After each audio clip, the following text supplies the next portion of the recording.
crisis would not only be limited to Europe, of course, it would spread throughout much of the world, including the Middle East. As you can see by this map, the Middle East, like many other parts of the world, had been under colonial rule for a long time. And by the time the Cold War starts coming around, you see a lot of liberation and independence movements.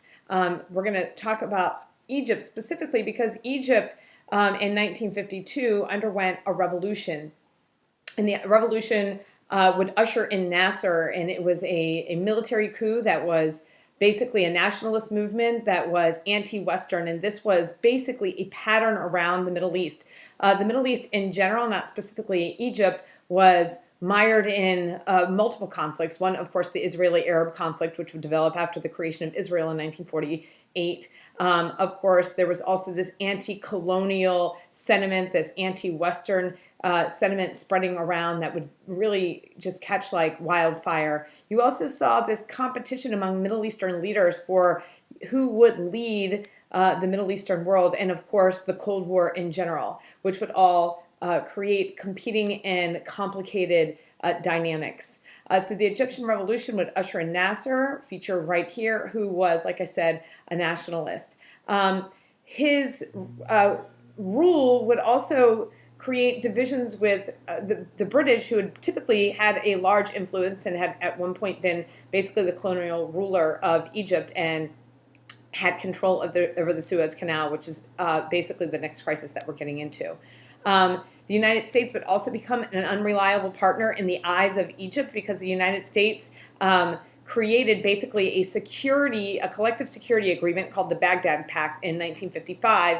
And the Baghdad Pact, this collective security like NATO, but of the Middle East, featured Iraq as one of the key allies in this collective security agreement. And of course, Egypt and Iraq had an adversarial relationship, to say the least. And so Nasser looked at this agreement that the United States had orchestrated as somehow a way of alienating him. So now you see this difficulty in relationship between the United States and Egypt, definitely a difficulty in relationship between the British and Egypt. And you would see pan-Arab nationalism be promoted by Nasser, and he plays on the Arab people across all of the Middle East, talking about these Western defense pacts like the Baghdad Pact as merely veiled colonialism, and that Arab disunity and weakness, especially with this whole Israel issue, was really,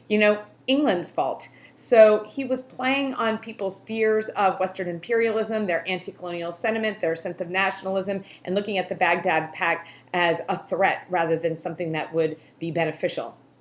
Of course, this Arab nationalism would really also be annoying to the French, who were clinging to their Middle Eastern and North African colonies, such as Algeria, that had broken out in a war against France for independence. So France was also going to basically have issues with Nasser and his brand of nationalism. Now, of course, Nasser was a savvy guy. He was a politician, and he was good at what he did, and he recognized the difficulties of the Cold War and how a country like Egypt and other developing world countries would benefit from this division between the United States and the Soviet Union. So he would play both sides against each other. And Khrushchev, for his part, unlike Stalin, really recognized the value of the Third World and this anti-Western movement as these countries began to decolonize, and started to seek alliances and friendships with these developing world countries like Egypt and others, so he could play on their anti-Western sentiment and create alliances out of them. And it really does shift on some level the Cold War and what it is about. Khrushchev takes it from being this capitalism versus communism kind of dynamic and shifts it into this just anti-Western movement that he is using all this anti-colonialism to his advantage in that way. So Nasser is happy to play a part in this. He's happy to seek, for example, arms from the United States with his declining relationship with Britain, with the competition for control over the Arab world for, the leadership role with the Cold War. He needs a new source of arms, and so he seeks help from the United States. But because Nasser is just so grossly anti-Israel in every single speech that he gives, U.S. Congress really had difficulty approving any sort of arms deal for Nasser. So he would actually seek arms from Czechoslovakia initially just to kind of like nudge the U.S. and be like, hey, you know, if you can't hook me up, I've got other people, thinking the United States would come through. But in fact, the United States wouldn't come through. And Nasser would seal a deal on arms with the Czech government, which was, you know, solidly a Soviet satellite. So this was setting off alarm bells in September of 1955 in the United States and among Western allies. This would only be reinforced less than a year, 9 months later, in May 1956, when Nasser diplomatically recognizes China. Now, remember, the United States did not have diplomatic relations with China until, you know, maybe 2 decades later or so. So this was going to be majorly problematic, and it made a lot of Western nations, including the United States, concerned that Nasser was falling into the Soviet sphere of influence. So what does the United States do? How do they respond? They gamble. So they had originally pledged financial support to the Aswan High Dam project for Nasser on the Nile River, and they took the money away. So the money is now gone, and they're gambling, thinking, you know what? Eisenhower says, Egypt's going to find herself isolated from the rest of the Arab world with no ally in sight except for Soviet Russia, thinking they're not going to be, you know, that ready to join Soviet Russia. They're going to get sick of the prospect and come right back to us. Well, that was a bad gamble because, in fact, you know, in response to the United States removing their funding from the Aswan Dam, Nasser nationalizes the Suez Canal. The Suez Canal is super profitable. It is critically important to especially the British, but a lot of countries who do trade between the Indian Ocean and the Mediterranean. And so he nationalizes the canal. Now, if you look at the importance over here in our fun facts, petroleum oil accounts for half the canal's traffic, and a lot of that is going to Europe. So Europe is going to be really badly hit by this Suez crisis, all of which is going to be controlled by Nasser. He is now running the show. So what's going to happen here? What's at stake? Who's got what to lose? Well, the British have their economy, their military, and everything that they've used the canal for. They have controlled the canal since it opened, and now they have a lot to lose. The French are just still annoyed about the nationalism and the way it has impacted their, you know, declining empire in North Africa. And of course, the Israelis, all of their ships were stopped and they could transport nothing through the canal, which would include arms and everything else, as soon as the canal was nationalized by Egypt. So despite attempts at negotiating a solution over the ensuing months, by October 1956, keep in mind this is happening on the tail end of the Polish uprising, and as the Hungarian uprising is just getting going. All three of these major international crises are happening at the same time. The three countries, Israel, France, and England, attack in a joint attack against Egypt, creating catastrophic damage in some areas, and of course, a major schism among the Western powers. This will only get resolved through negotiation with the United States. Now, the United States, for their part, Nixon says, look, we can't complain on the one hand about the Soviets intervening in Hungary, which was happening simultaneously, and on the other hand say, yeah, it's okay that the British and the French are intervening against Nasser at that exact time. Puts the United States in a difficult position. And so the United States, rather than join their allies in the West in this intervention, actually threatened their allies that they were going to end their own oil shipments to those countries which were dependent on the United States for oil, and said, look, make a deal, withdraw, or we're cutting off your oil. Now, simultaneous to this, as this was happening, like they're about to sign on the line for this deal, the Soviet Union steps up and Khrushchev publicly announces that if withdrawal doesn't occur immediately, that he would start looking for nuclear solutions, meaning dropping bombs on countries. Okay, and so what is the perception of this? Well, the perception globally among some people is that the Soviet Union actually solves this problem. So who are the winners and losers here? The winners, Soviet nuclear brinkmanship. Like Khrushchev looks at this as like, I've solved this problem and nuclear brinkmanship will work in future solutions. And of course, we know that that was not the solution and that it's a dangerous gamble on the part of the Soviet Union to think that they can just start threatening nuclear weapons around the world to solve crises. Israel, they get their shipping restored, so they're pretty happy. Decolonization and basically nationalism in general All big winners here. The losers, Great Britain, of course, they lose their canal, they lose global prestige. It is clear that the British at this point are no longer what they had been a century earlier, even at the turn of the century. And the West in general, I mean, it's clear that they're also like not on the same page with each other, and that there was this division among Western allies about how to handle this. But of course, the big winner in all of this is going to be Nasser. This guy becomes so widely popular, not just in Egypt, but across the Arab world, because of the way he stood up and successfully manipulated basically Cold War superpowers. Okay, as a result, Eisenhower's like, all right, we're going to need a solution in the Middle East. This Baghdad Pact isn't going to be enough. And of course, it was basically ineffective, as is the Eisenhower Doctrine, but he goes for it anyway. And it is essentially a containment policy of the Middle East. He authorizes use of force, a couple $100 million in aid to help people resist subversion into communism, help them resist communist infiltration.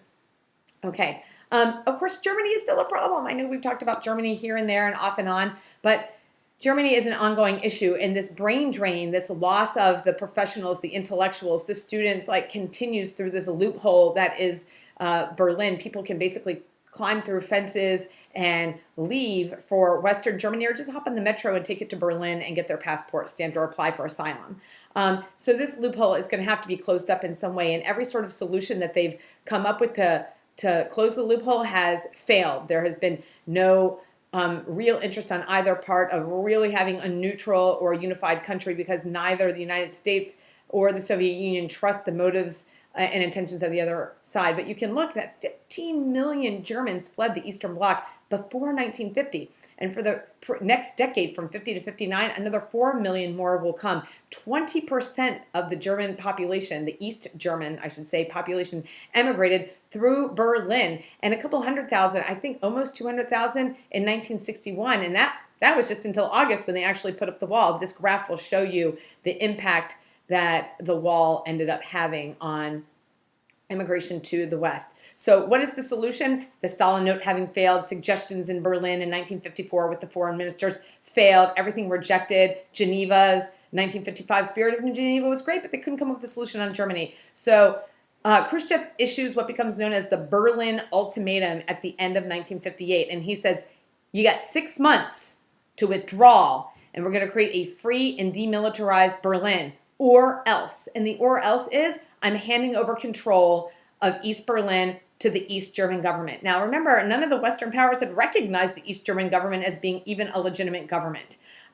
So surely there was tension between those groups, and everyone knew that East Germany would never allow the Four Powers Agreement to hold. They would never allow free access between those sectors of Berlin. So it would essentially end any control. So the four powers tried to work things out. They couldn't come up with a solution. And in the midst of all the negotiations, the United States and the Soviet Union continued their spirit of cooperation, their meetings as they had started in 1955 in Geneva. They have this kitchen debate actually in the Soviet Union at an expo in 1959, where they had like this model U.S. home equipped with all of the modern appliances, showing that any American could afford it. They had this big debate, but the debate was about technology, not about who was going to bomb who or which ideology was the best. And so people felt like we were making progress and that we were rivals rather than, two different countries who potentially were going to blow up the world over each other. The kitchen debate and the spirit created there would continue in September 1959 when Khrushchev would come and visit the United States. He had a great time. He went to Camp David. And while, again, no solutions on any big issues, they did discuss, the ultimatum, which had, by the way, just quietly expired and disappeared by this point. And Eisenhower says there is nothing more inadvisable than to talk about ultimatums, since both sides knew very well what would happen if an ultimatum were to be implemented. Of course, he's discussing nuclear war and the fear that everybody in the world had about the power of nuclear weapons and the nuclear arms race that had really emerged under the watch of these two leaders. So this spirit of Camp David would continue, and they had planned to meet the following summer in spring, I suppose, 1960. Well, that's all going to fall apart because, hey, remember that Open Skies program that in Geneva in 1955, Eisenhower said, hey, why don't we openly surveil each other so that we can like keep tabs on what your nuclear weapons are and you can keep tabs on us. And it had been flatly rejected by Khrushchev. Everyone knew it was going to be. It was just a PR stunt, but whatever. The United States was doing it anyway. And one day, Gary Powers gets shot down over Soviet territory. The United States had been running these reconnaissance missions in U-2 planes, taking pictures, aerial photos of ICBM, intercontinental ballistic missile sites, so they could keep tabs on what the Soviet Union had. So this plane goes down. The Soviet Union issues a statement and says, yeah, we've lost a plane. We found a plane got shot down, but they don't really say much else. And so the United States is thinking, well, the plane's been shot down, it's destroyed, and the pilot was either killed or, you know, like you're supposed to in those situations, like you take a pill and they commit suicide. And so the United States sort of said, oh, I don't know, it must have been a NATO weather tracker. Yeah, we had a NATO weather tracker that got lost over Turkey. We lost track of it and it might have drifted into Soviet airspace. And so days would pass and Khrushchev was pretty vague about what was going on. And the United States dug its heels in on its lie, actually got a U-2 plane, painted it to look like a NATO plane, and just paraded it out in front of the press. All the while, in fact, Khrushchev had both the plane and the pictures that it produced and the pilot who was alive. So the United States really messed up on this.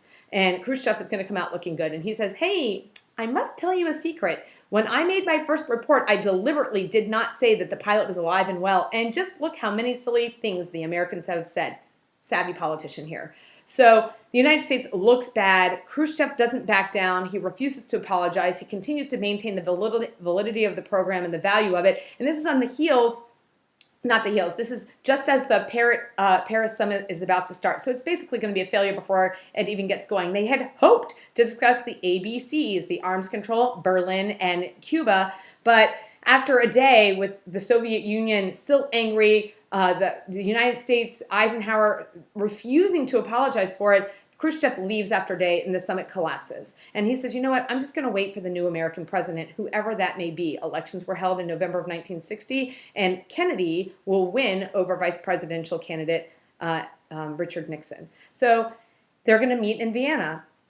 Khrushchev had invited Kennedy out to Vienna and said, hey, let's meet and discuss some of these issues, arms, Berlin, Cuba, and Laos is now on the table.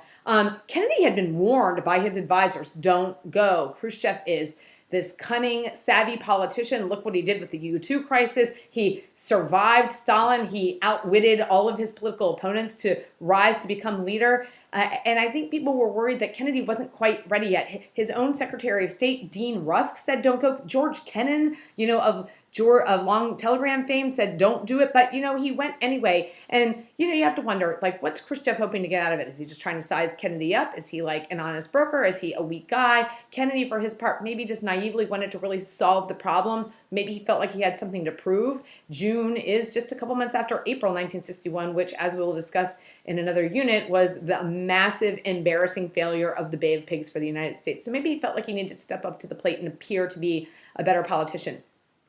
Laos was a big emerging problem, and there was this new proxy war basically emerging between these communist revolutionaries and this kind of oppressive regime that the United States was propping up. The Bay of Pigs, of course, as we just mentioned, was another big issue that they felt like they had to discuss. From the Soviet perspective, they saw it as an armed aggression against Cuba. Of course, the Soviet Union had plenty of their own armed aggressions, right? The United States also not innocent, but on the United States side, they're like, oh, no, we're on the side of freedom and self-determination, maybe.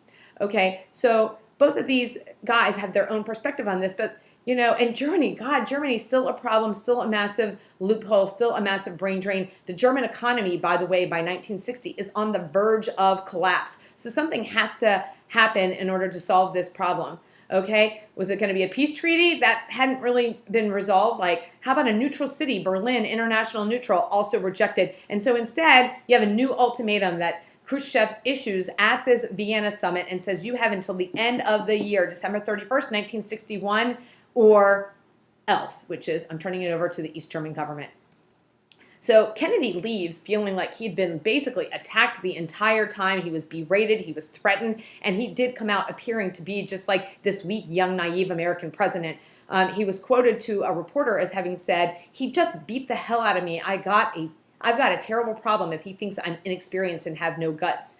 He would follow that the following month in July 1961 with a big speech increasing the number of U.S. troops and weapons in Western Europe to historic levels, really, in peacetime. He says, "We seek peace, but we shall not surrender." So clearly the rhetoric is being escalated. Meanwhile, the Soviet Union, for their part, had been desperate for a solution, and no solution had been viable for either side. So they'd been quietly purchasing from a variety of different vendors to dispel any sort of suspicion, materials to construct a wall. They had been storing them all around different parts of the country. And on midnight, on August 13th, 1961, literally overnight, with the Soviet army present to prevent any sort of riots and protests, they would construct a barbed wire fence encircling the entirety of all three sectors of Western Berlin. So it's now this tiny little enclave in the middle of East Germany. They would slowly, over time, reinforce that, and over the years, it would become even more fortified with checkpoints all over the place. Kennedy would say it represents a resounding confession of failure and political weakness. Of course, going back to that idea of these political propaganda wars that the United States feel like, this is a bad symbol, a wall surrounding your city to keep your people in, right? After the wall was built between 1961, when it went up in August, and 1989, November 9th, 1989, when it comes down, only 5,000 people actually were able to cross the wall, and consider the hundreds of thousands that had passed through each year prior to that. So for the Soviet Union's part, it was effective, but it would create this massive disparity in the living of both sides, which we'll discuss momentarily. Meanwhile, there was this concern about access, right? And this wall goes up in August, but by October you see some issues developing. You saw a diplomat, a U.S. diplomat, clearly identifiable, in an American diplomat car that should have been able to easily gain access and was stopped, asked for ID. U.S. military police had to come and basically escort him across. And the United States felt like that was a violation of the Four Powers Agreement, which still stood and was still in effect. Over the subsequent days, the United States would continue to probe the border, as did a couple British officials, seeing if access was going to be allowed. And in every example, it was difficult, though they were able to pass through. And on one occasion, the Soviet tanks basically appeared, like a bunch of Soviet tanks 150 yards from the checkpoint, and the United States sent their tanks in, and they sat there for 18 hours armed and facing each other a couple hundred yards away. And the ultimate example of brinkmanship, this is the closest the United States and the Soviet Union would come to directly firing at each other. And the powers that be tried to negotiate a solution over access, and finally Khrushchev and Kennedy themselves stepped up to the plate to have to end this tank standoff in Berlin. And Kennedy agreed to basically lighten his stance on Berlin and to just leave the situation as it was. And Khrushchev would agree to withdraw first. But he withdrew his tanks 5 yards as back, and then the United States would go 5 yards back, and so on and so forth until all of the tanks were withdrawn, representing a low point in Western Europe and particularly German security following World War II. So Kennedy, for his part, says, okay, like the German solution, is this a solution? I don't know. It's not a very nice solution, he says, but a wall is a hell of a lot better than war. And maybe that was the only option that people had. A wall, which is horrible, or war, which, the United States probably wouldn't have, intelligence suggests the United States wouldn't have gone to war to defend Berlin, but it's hard to say in the moment.